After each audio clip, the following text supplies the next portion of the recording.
पार्श्व कथा। पार्श्व कथा के पुण्यार्चक हैं श्री M.L. जैन, अरुण जैन, अनिल जैन, अजय जैन, कमलेश जैन, शालिनी, दीपिका, करीना, ईशाना, इशिता जैन, दिल्ली।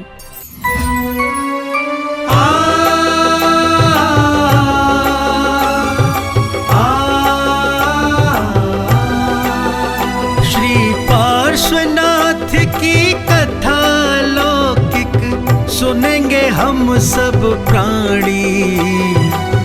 अरहम योग प्रणेता के श्री मुख से खिरेगी वाणी। अरहम योग प्रणेता के श्री मुख से खिरेगी वाणी। बाल ब्रह्मचारी बन जिसने वेश दिगंबर धारा। बाल ब्रह्मचारी बन जिसने वेश दिगंबर धारा। जिनके तप संयम के आगे दुष्ट कमठ भी हारा। ऐसी अद्भुत दिव्य कथा सुन अचरज में सब ज्ञानी। जिन वाणी चैनल पर फिर से सुनेंगे पार्श्व कहानी। अरहम योग प्रणेता के श्री मुख से खिरेगी वाणी।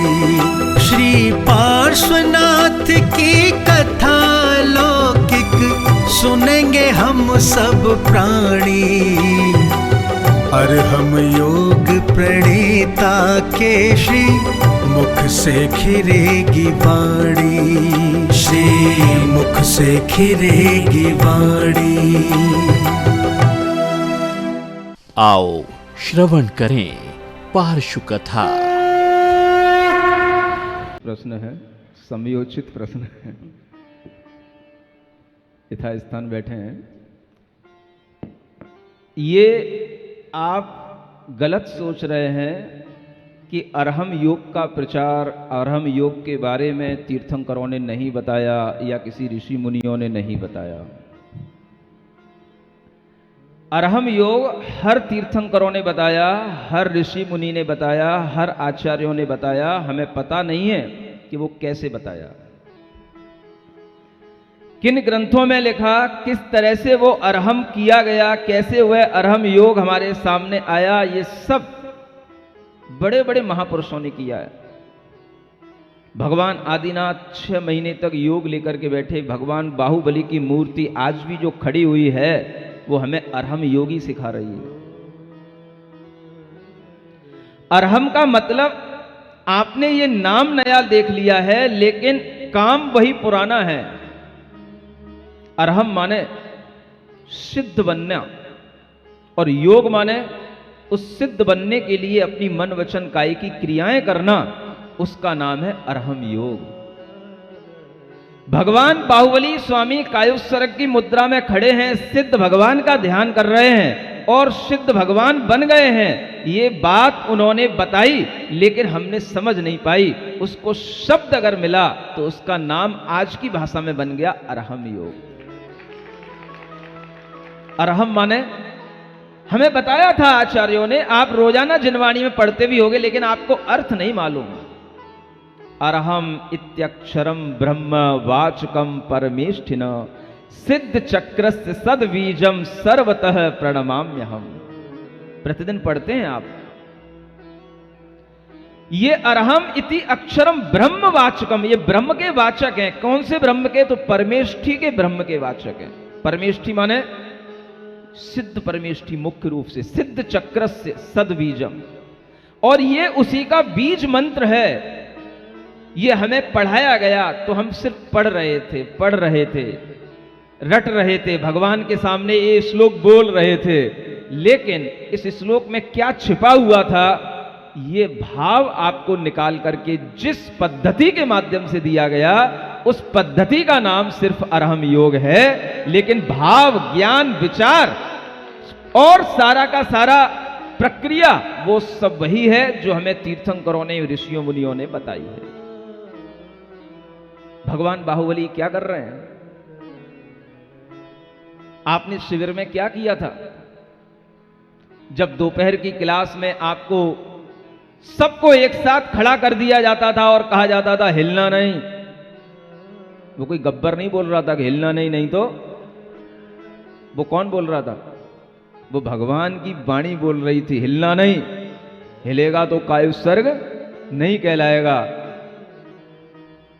हिलना नहीं माने कायोत्सर्ग में खड़े रहना। कायोत्सर्ग माने काय का उत्सर्ग कर देना, छोड़ देना अपने भीतर से ममत्व के भाव को, जैसे बाहुबली भगवान ने छोड़ दिया था। और वही अनुभूति कराने के लिए आप सबको बाहुबली की तरह खड़ा कर दिया गया था।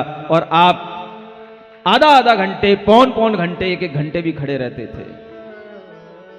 क्या नया है इसमें? नाम नया है, लेबल नया है। नाम भी पुराना शास्त्र से ही निकाला गया है, अरहम इति अक्षरम।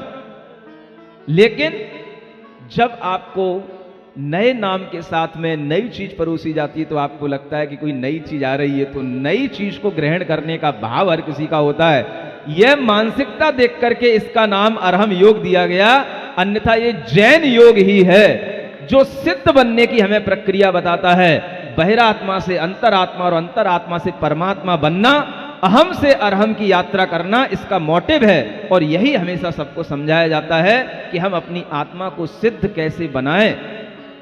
ये प्रक्रिया अगर आपको सीखनी है तो अरहम योग सीखना पड़ेगा।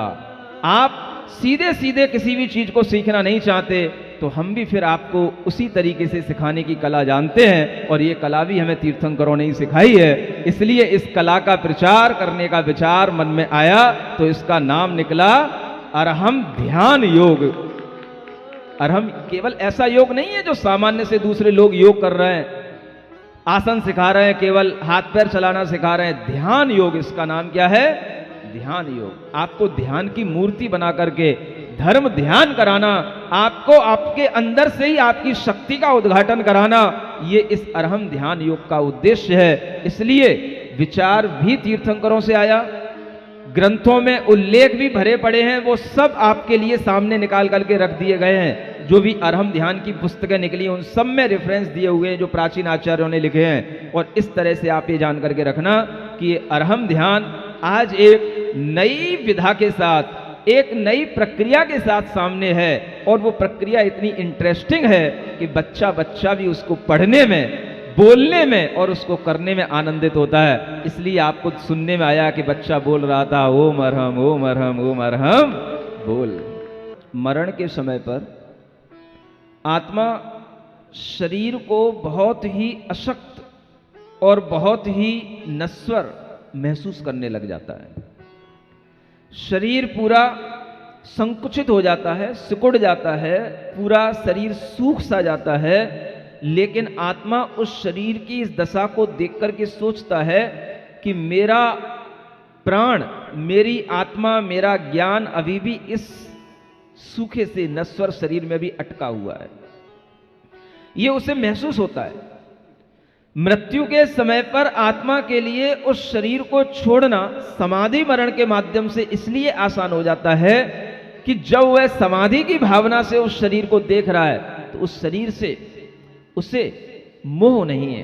क्योंकि मोह होता है तो उसकी वृद्धि की बात सोची जाती है, शरीर का पोषण कैसे हो, इसकी रक्षा कैसे हो, ये सोचा जाता है। और जब समाधि ली जाती है तो शरीर शरीर है और आत्मा आत्मा है, ऐसा भेद विज्ञान उस समाधि मरण के साथ होता है। तो उसके परिणाम शांत बने रहते हैं और वह शरीर को मिटता हुआ देख करके भी ये नहीं सोचता कि मैं मिट रहा हूं।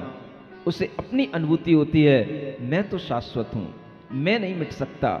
मेरा जो ज्ञान, मेरी चैतन्यता वो मेरे अंदर पूरी बनी हुई है। और इस तरह से वो विचार करते करते शरीर का भान भी अंत अंत तक उसके अंदर से निकल जाता है। और अंत अंत में उसके लिए यह विचार भी नहीं रहता कि मैं शरीर में हूं। और जहां ऐसा हुआ बस वहीं पर वह आत्मा शरीर को छोड़ करके शरीर से मुक्त हो जाता है और उसी का नाम है समाधि मरण।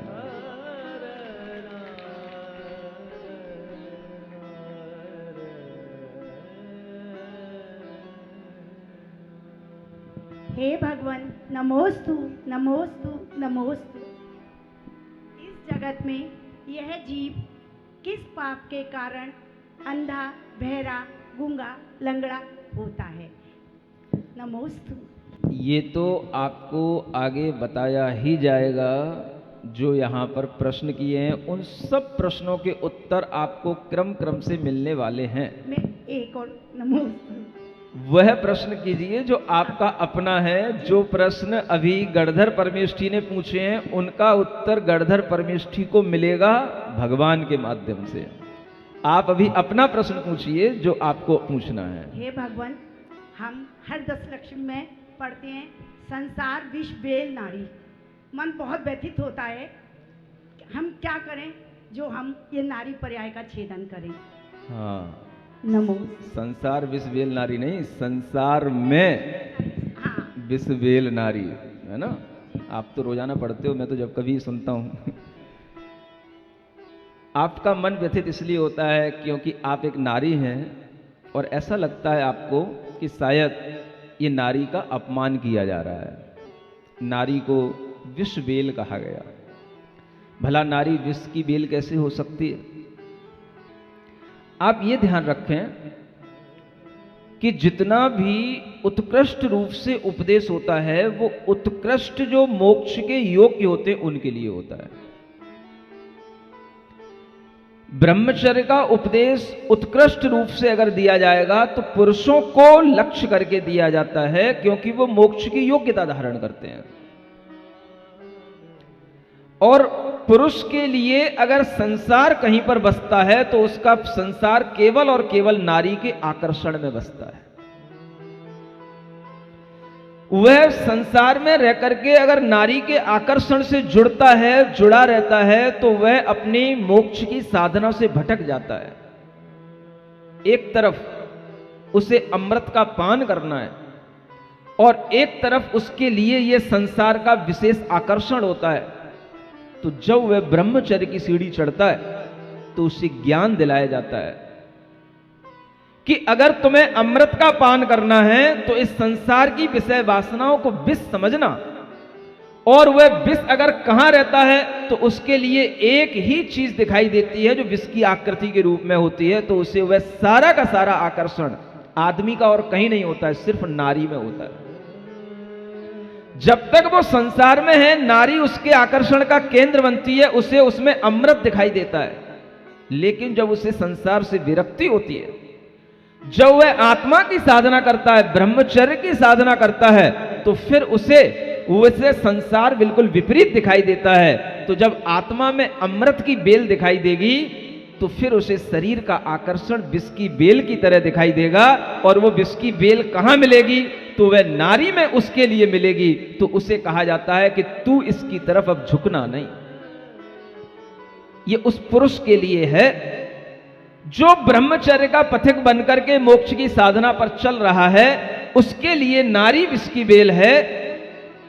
उपदेश हमेशा उत्कृष्ट पात्र के लिए दिया जाता है। आपको पता है कि अगर उसी भव से मोक्ष जाने की योग्यता है तो वह पुरुष में होती है, इसलिए उत्कृष्ट उपदेश पुरुष को लक्ष्य करके दिया जाता है। लेकिन इसका मतलब यह नहीं है कि नारी ही केवल विष की बेल है। अगर स्त्री के लिए उपदेश दिया जाएगा तो उसके लिए कहा जाएगा तू पुरुष का आकर्षण छोड़, तेरे लिए पुरुष भी विष की बेल है। आकर्षण वस्तुतः विष की बेल है और वह आकर्षण का रूप कुछ भी हो सकता है, नर भी हो सकती है, नारी भी हो सकती है, लेकिन मुख्यतः से उपदेश पुरुष को लक्ष्य करके दिया जाता है। इसलिए उपदेश में पुरुष की भावना के अनुरूप कथन आ जाता है तो आपको उसमें बुरा नहीं मानना है।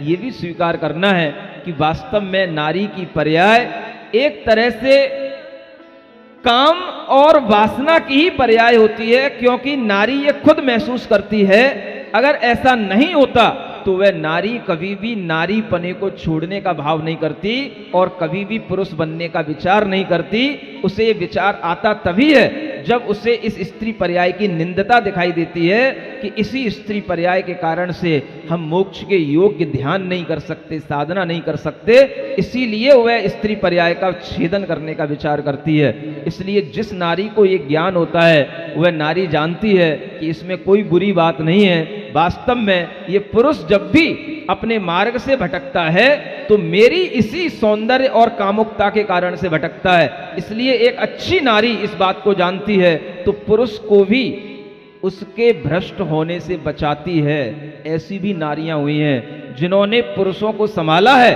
और पुरुषों को भी वैराग्य दिलाया है। इसलिए नारी को कभी भी इस लाइन को सुनकर के हीन भावना नहीं लानी चाहिए।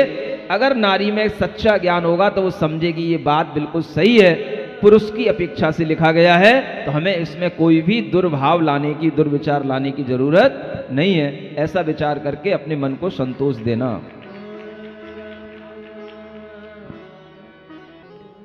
इसलिए तीर्थंकर भगवान ने कहा मोक्ष मार्ग सम्यक दर्शन से शुरू होता है। सम्यक दर्शन माने आप समीचीन आस्था रखें। पहले हम जानने में ही अपने आप को पूर्ण ना समझ लें, पर्याप्त ना समझ लें कि हमने जान लिया तो हमें सब आ गया। जानना महत्वपूर्ण नहीं है, मानना महत्वपूर्ण है। हम मानते क्या हैं? अगर हमें बताया गया कि संसार में पाप है, पाप से नरक गति मिलती है, आपने जाना, लेकिन अगर आपने मान लोगे तो फिर आप पाप कर नहीं पाओगे। जानने वाला व्यक्ति पाप कर सकता है, लेकिन मानने वाला व्यक्ति पाप नहीं कर पाएगा, क्योंकि उसने मान लिया। तो हम जानते बहुत हैं, जानते सब कुछ हैं, लेकिन मानते कम है। और मानने का नाम ही है मान्यता बनना। मान्यता का मतलब ही है श्रद्धा बनना। और श्रद्धा वहीं बनती है जब हमारे अंदर उस चीज के लिए दृढ़ विचार बैठ जाता है कि नहीं यह ऐसा ही है। ऐसा मानने का नाम श्रद्धा है। क्या सुना? यह ऐसा ही है, ऐसी मान्यता का नाम श्रद्धा है। और ऐसी श्रद्धा अगर बैठ जाती है तो फिर आप नरक से भी डरेंगे, नरक के लिए कारणभूत जो पाप हैं उनसे भी डरेंगे। और जब उनसे डरेंगे तो अपने आप सही रास्ते पर चलेंगे। और यही सही रास्ते पर चलने के लिए हमें श्रद्धा प्रेरित करती है। इसलिए संसार में वो जीव भटके हुए होते हैं जिनके अंदर श्रद्धा सही नहीं होती है। इसलिए जानने से ज्यादा महत्वपूर्ण क्या है? मानना। अगर आपकी श्रद्धा में बैठा हुआ है, आत्मा और शरीर अलग है, तो आपके अंदर की वही आस्था आपको समाधि मरण के लिए प्रेरित करेगी। और अगर आपके लिए केवल जानकारी है तो आप समाधि मरण से बचोगे। बोले बहुत कष्ट होता है, नहीं मरेंगे, हम समाधि मरण नहीं कर सकते। लेकिन जब आस्था होगी तो आप कहोगे नहीं, शरीर अलग है, आत्मा अलग है, इसकी अनुभूति करना है, तो वह व्यक्ति समाधि मरण करेगा। तो ध्यान रखें, जानने में और मानने में जो अंतर होता है वही आपके प्रश्न के माध्यम से समझ में आपको आएगा और वही उसका सही उत्तर है।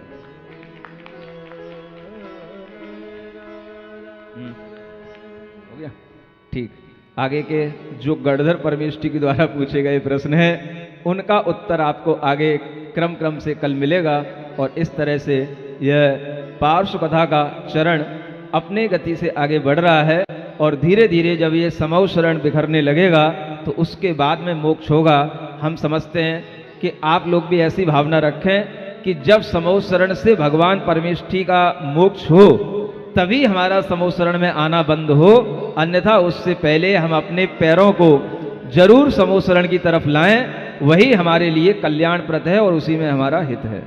हे प्रभु नमोस्तुते। उनसे वह कुछ सुना जाता है जो सिर्फ उन्हीं को दिखाई देता है और अच्छे ढंग से उनके द्वारा जानने में आता है।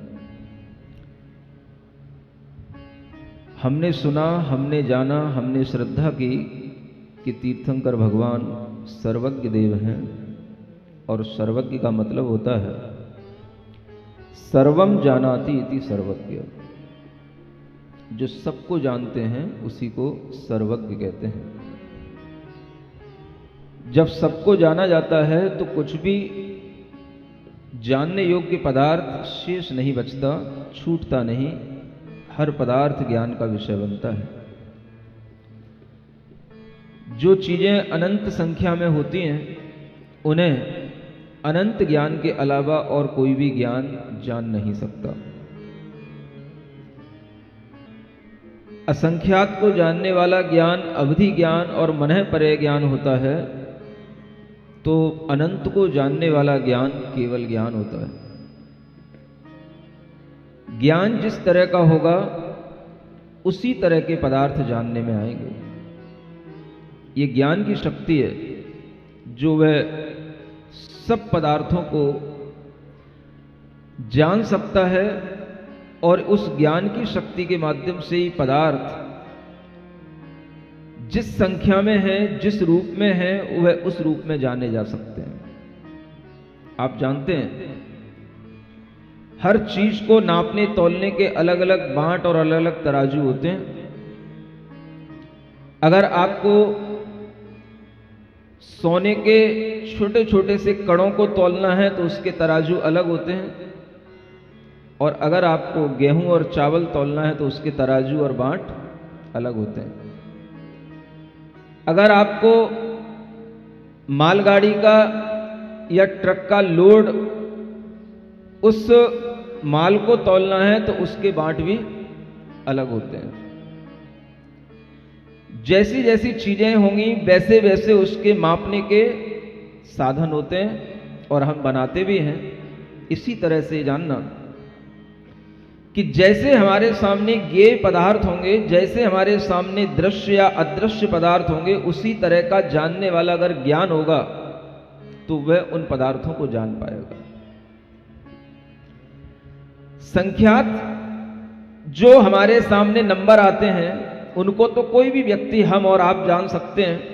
लाख, करोड़, 10 करोड़, कुछ 10 टू दी पावर, कुछ 10, 20, 30, 25, 40, 80 डिजिट तक भी आप जान सकते हैं। लेकिन इसके आगे आप मौन हो जाएंगे। इसके आगे आपके जानने की शक्ति काम नहीं करेगी। और जहां संख्यात के परे असंख्यात संख्या शुरू होती है, वहां से जो ज्ञान काम करता है उसी का नाम है अवधि ज्ञान और उसी का नाम है मनः परे ज्ञान। ऐसे असंख्यात चीजों को जानने का ज्ञान भी गणधर परमेष्ठी के पास में होता है, क्योंकि उनके पास में अवधि ज्ञान भी पूर्ण होता है और मनः परे ज्ञान भी पूर्ण होता है। हम और आपके पास में मतिक ज्ञान है, श्रुत ज्ञान है, इसलिए संख्यात का ज्ञान कर सकते हैं, लेकिन वो असंख्यात का भी कर सकते हैं जो गणधर परमेष्ठी। केवली भगवान सर्वज्ञ क्या अनोखा जानते हैं, क्या ऐसा जानते हैं जो हम और आप नहीं जान सकते, जो गणधर परमेष्ठी भी नहीं जान सकते, तो वो है अनंत की संख्या वाली चीजें। जीव कितने हैं? अनंत हैं। पुद्गल कितने हैं? उससे भी और अनंत गुणे हैं। ये अनंतों का ज्ञान, अनंत का गुणा भाग, इन्फिनिटी के साथ में वही ज्ञान काम करेगा जिस ज्ञान के अंदर भी नॉलेज इनफाइनाइट है। जैसी ज्ञान की पावर उद्घाटित होगी उसी तरह का ज्ञेय हमारे उस ज्ञान में जानने को आएगा। और ये सभी ज्ञान की शक्तियां जिनके अंदर प्रकट हो जाती हैं उन्हीं को हम सर्वज्ञ कहते हैं। जो अनंत को जानता है वो असंख्यात को भी जानेगा, संख्यात को भी जानेगा, लेकिन जो संख्यात को जानता है वो असंख्यात को जाने जरूरी नहीं है। असंख्यात को जानने वाला संख्यात को जानेगा, लेकिन असंख्यात को जानने वाला अनंत को जाने जरूरी नहीं है और जान भी नहीं सकता। तो जो अनंत को जानता है वो सबको जानता है। इसलिए भगवान के ज्ञान के साथ एक विशेषण लगाया जाता है, अनंत ज्ञान। आप छोटे से सुनते आते हो अनंत चतुष्टय, अनंत ज्ञान भगवान के पास होते हैं, लेकिन आप कभी विचार नहीं करते कि अनंत ज्ञान की पावर क्या है, अनंत ज्ञान का काम क्या है।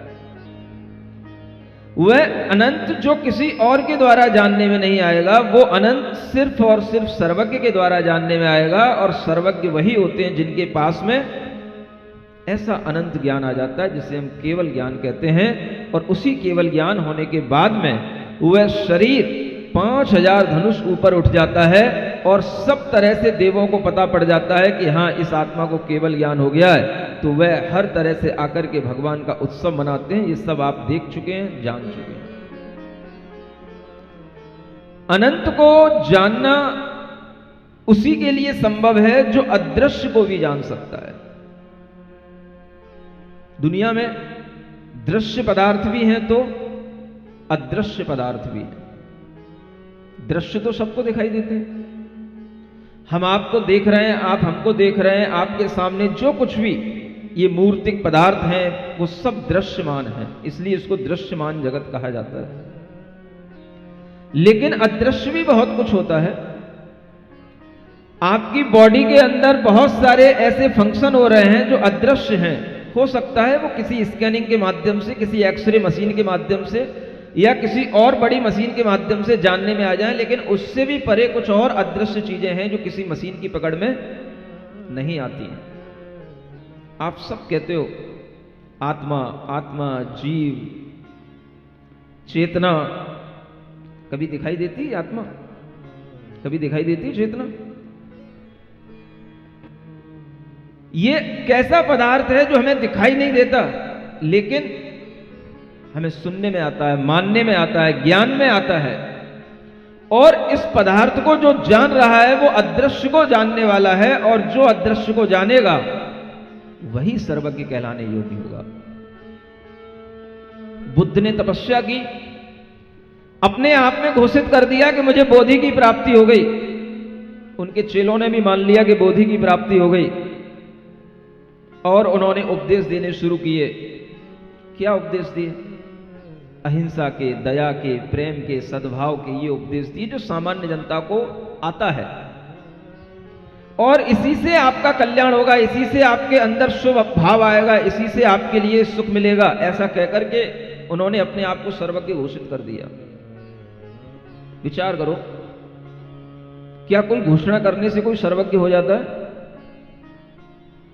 उन्होंने अपने आप को सर्वज्ञ घोषित किया, लोगों ने भी उनको मान लिया सर्वज्ञ घोषित करके, क्योंकि उनसे पहले भगवान महावीर स्वामी सर्वज्ञ हो चुके थे। वो उनके पैरेलल में चल रहे थे, तो भगवान के सर्वज्ञ होने पर उन्हें भी अपने आप को सर्वज्ञ घोषित करना पड़ा। लेकिन वो सर्वज्ञता इस बात से जानी जाती है जब पूछा जाता है, बताओ जीव कैसा होता है, कितने द्रव्य हैं इस दुनिया के अंदर, ये लोक कितना बड़ा है, कितनी ऊंचाइयों को लिए हुए इस लोक की ऊंचाई है। ये सब बातें जब पूछी जाती हैं तो जब व्यक्ति मौन हो जाता है, बस वहीं पर उसकी सर्वज्ञता पर प्रश्न चिन्ह लग जाता है, और लग गया। बुद्ध अपने समुदाय में भले ही सर्वज्ञ हों, लेकिन पढ़े लिखे, विवेकी और ज्ञानवान लोगों के बीच में वो सर्वज्ञ नहीं बन सके और ना बन पाए। सर्वज्ञ की पहचान होती है। सर्वज्ञ किससे जाना जाएगा? सबसे पहले यहां गणधर परमेष्ठी ने प्रश्न किया था कि प्रभु जानने योग्य क्या है, क्या क्या जानने योग्य है? क्या हम जो देख रहे हैं सिर्फ इतना ही जानने योग्य है या कुछ और भी है? तो भगवान उसी का उत्तर दे रहे हैं कि जानने योग्य क्या है। आपके प्रश्न बीच में करेंगे, पहले इस उत्तर को आगे बढ़ाते हैं। मंगल भवन अमंगल हारी, पारसनाथ जगत हितकारी। सुख संपत्ति सब ही घर आवे, पारस कथा पविक जो गावे। सहोदरव पंचास्ति काय, सात तत्व नौ पद समुदाय। जानन जोग जगत में ये है, जिन सो जाहि सकल संदेह। सब विधि उत्तम मोक्ष निवास, आवागमन मिटे जहि वास। ताते जे शिव कारण भाव, ते जहन जोग मन लाभ। यह जगवास महादुख रूप, ताते भ्रमत दुखी चिद रूप। पावन उपजे संसार, ते सब त्याग जोर निर्धार। नरकादिक जा दुख जावंत, पाप कर्म वसते बहुवंत। स्वर्गादिक सुख संपत्ति जी है, पुण्य तरोवर को फलते हैं। क्या बताना शुरू किया प्रभु ने? यूं नहीं कहा कि मनुष्य हैं, पशु हैं, हमको दिखाई दे रहे हैं, यही मनुष्य हैं, ये दुखी होते हैं, सुखी होते हैं। अरे भाई, ये तो एक सामान्य आदमी भी जान रहा है इस बातों को। तो आप सर्वज्ञ हुए तो आपको कुछ नया क्या दिख रहा है? नया ज्ञान क्या आपके ज्ञान में आ रहा है जो हमको नहीं है? उससे सर्वज्ञता की पहचान होती है। तो प्रभु ने सबसे पहले इस लोक को जो देखा अपने ज्ञान के अंदर, तो इस लोक में उन्हें 6 द्रव्य दिखाई दिए।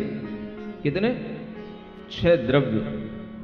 द्रव्य माने वो द्रव नहीं जो आपको फिजिक्स में पढ़ाया जाता है, ठोस द्रव गैस, ये 3 तरह के पदार्थ होते हैं, बस इतना भौतिकी में पढ़ाया जाता है, फिजिक्स में पढ़ाया जाता है। ये द्रव नहीं है, ये द्रव्य है। द्रव्य माने कोई भी पदार्थ, कोई भी वस्तु जिसका अपना अलग नेचर है, जिसकी अपनी एंटिटी है, वह द्रव्य कहलाता है। और ऐसे द्रव्य अगर हम विभाजित करते हैं तो वो 6 रूपों में हमें दिखाई देते हैं। 6 प्रकार के द्रव्य इस पूरे यूनिवर्स के अंदर, लोक के अंदर भरे पड़े हैं।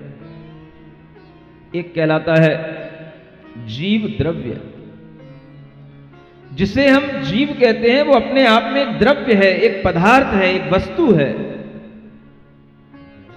और वह जीव द्रव्य अनेक हो सकते हैं, लेकिन जीव द्रव्य एक प्रकार का द्रव्य है।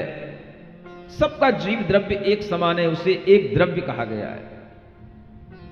अनंत जीवों का अनंत जीव द्रव्य हो जाएगा, यह बात अलग है, लेकिन जीव द्रव्य की क्वालिटी जीव की अपेक्षा से देखते हैं तो वो एक है, इसलिए वो एक जीव द्रव्य कहा गया। दूसरा द्रव्य पुद्गल द्रव्य कहा गया। पुद्गल माने जो रस, रूप, गंध, वर्ण इन सबको धारण करता है, उसे पुद्गल कहा जाता है। जिसमें पूरण भी होता है, गलन भी होता है, जो बनता भी है, जो मिटता भी है, ऐसा पौद्गलिक पदार्थ, जितना भी मूर्त पदार्थ हमारी दृष्टि के गोचर होते हैं या हमारी इंद्रियों के वो ऑब्जेक्ट बनते हैं, वो सारा का सारा मेटलिस्टिक पदार्थ जितना भी है, वो सब कुछ पुद्गल कहलाता है। वो दूसरा द्रव्य है। उसकी क्वालिटी जीव से बिल्कुल डिफरेंट है, अपोजिट है। जीव में अगर ज्ञान है, चेतना है, कॉन्शसनेस है, तो अजीव उस पुद्गल में कुछ भी नहीं है। वो ज्ञान रहित है, चेतना रहित है, उसकी क्वालिटी बिल्कुल अलग है, इसलिए उसको दूसरा द्रव्य कहा गया। संख्या की बात नहीं है, अभी केवल द्रव्य की नाम बताए जा रहे हैं कि वो पुद्गल द्रव्य है। 6 द्रव्यों में दूसरा द्रव्य। और फिर कहा एक तीसरा द्रव्य है, धर्म द्रव्य है। एक ऐसा पदार्थ है जिसका नाम धर्म द्रव्य है, लेकिन वह पदार्थ जीव और पुद्गल जब चलते हैं, गमन करते हैं, किसी भी तरह की क्रिया करते हैं, तो उनके चलने में वो सहायक बनता है। वो विजिबल नहीं है, इनविजिबल है वो। इसलिए वो केवल सर्वज्ञ को दिखाई दे सकता है, और उनको दिखाई दिया, उनको जानने में आया, तो उन्होंने हमें बताया। वो तीसरा द्रव्य है धर्म द्रव्य। चौथा द्रव्य होता है अधर्म द्रव्य। ठीक धर्म द्रव्य की तरह ही होता है, लेकिन कार्य उसका विपरीत होता है। वह जीव और पुद्गल जब ठहरते हैं, रुकते हैं, एक जगह स्टे करते हैं, तो उसमें वो सहायक बनता है। चलने में भी सहायक द्रव्य होते हैं, रुकने में भी सहायक द्रव्य होते हैं, और इस तरह के द्रव्यों के नाम धर्म द्रव्य और अधर्म द्रव्य कहे गए, जो पूरे लोक में बिल्कुल सूक्ष्म रूप से फैले हुए हैं। लेकिन ये सब जीव से विपरीत हैं, माने इनके अंदर चेतना नहीं है। आकाश द्रव्य है 5वां, जो ये हम समझते हैं कि आकाश है, ये आकाश नहीं है। ये सब पुद्गल द्रव्य है जो आपको दिखाई देता है। आपको दिखाई दे रहा है कि आकाश नीला है, आपको दिखाई दे रहा है आकाश सफेद है, आपको दिखाई दे रहा है आकाश काला हो गया। ये काला, नीला, सफेद आकाश नहीं होता, ये पुद्गल होता है। पुद्गल में कलर होता है। आकाश तो आपको कभी दिख ही नहीं सकता। जो आपको बचपन से सिखाया गया है blue sky, colour of sky is blue, ये सब एक बहुत फिजिक्स की बातें हैं, ऊपर ऊपर के ज्ञान की बातें हैं, ये रियलिटी नहीं है। स्काई कभी ब्लू नहीं होता है। ब्लू हमारी आंखों में एक वेवलेंथ जो ब्लू कलर की होती है, वो जल्दी हमारी आंखों में पहुंचती है, इसलिए वो हमारे लिए दिखाई देता है ब्लू कलर का। लेकिन ऐसा नहीं है कि हर पदार्थ ब्लू है इसलिए, या स्काई ब्लू है इसलिए वो ब्लू दिखाई देता है। ये सिर्फ हमारे ज्ञान की बातें जो हमने अपने इंद्रिय ज्ञान से जानी, फिजिक्स से जानी, उसकी बातें हैं। लेकिन वास्तव में आकाश एक अमूर्त द्रव्य है, जिसमें कोई कलर नहीं, कोई टेस्ट नहीं, कोई टच नहीं। पुद्गल में ये सब चीजें होती हैं। आकाश भी धर्म अधर्म की तरह एक अमूर्त द्रव्य है। सिर्फ आकाश द्रव्य फैला हुआ है, जिसका काम हर द्रव्य को स्थान देना है। और एक काल द्रव्य है, जिसके कारण से हर द्रव्य में कुछ ना कुछ हर समय पर चलता रहता है। हर द्रव्य के अंदर कुछ ना कुछ चेंज होता है, पर्याय निकलती हैं। इसको हम उस द्रव्य की परिणति में सहायक होने वाला अगर वो द्रव्य होता है तो बाहरी द्रव्य वह काल द्रव्य कहलाता है। और ऐसे ये 6 द्रव्य इस पूरे लोक के अंदर अपने अपने एग्जिस्टेंस को लिए हुए, अपने अपने नेचर को लिए हुए स्टेब्लिश्ड है। कोई उनको बनाने वाला नहीं, कोई उनको मिटाने वाला नहीं। उनको देखने का अगर किसी को सौभाग्य मिलता है तो उसी को मिलता है जो अदृश्य को देख सके। और अदृश्य को देखने वाला ज्ञान अनंत ज्ञान होता है, जिसमें कि अदृश्य चीजें भी दिखाई देती हैं। वो चीजें हमें प्रभु ने, सर्वज्ञ देव ने केवल ज्ञान में हमें देख करके बताई कि इस लोक में जानने योग्य अगर कुछ है तो 6 द्रव्यों को जानो। क्या जानो? हाँ, ये जानो। बाकी जो तुमने जाना है वो तो सब बहुत ऊपर ऊपर का, छोटा मोटी बातें हैं। अगर आपको जानने योग्य है तो 6 द्रव्यों को जानो, 5 अस्तिकायों को जानो। इन्हीं 6 द्रव्यों में जब हम काल द्रव्य को अलग कर देते हैं, क्योंकि काल द्रव्य के बहुत सारे स्थान घेरने के उसके स्पेस पॉइंट्स नहीं होते हैं, जिन्हें हम प्रदेश कहते हैं, तो उस काल द्रव्य का एक ही प्रदेश होता है, इसलिए उसको काय नहीं कहा जाता है। काय का मतलब होता है जिसके अंदर बहुत सारे स्पेस पॉइंट्स हो और वह इस यूनिवर्स के स्पेस को घेर सके बहुत सारा, तो उसको काय कहा जाता है। तो जिसमें काय नहीं हो लेकिन उसका एग्जिस्टेंस है, इसलिए ऐसे द्रव्य 5 हैं, अस्थि काय उनको कहा जाता है। काय द्रव्य, काल द्रव्य अस्थि तो है लेकिन काय नहीं है, इसलिए उसको अस्थि काय में नहीं गिना जाएगा। 5 द्रव्य अस्थि काय है।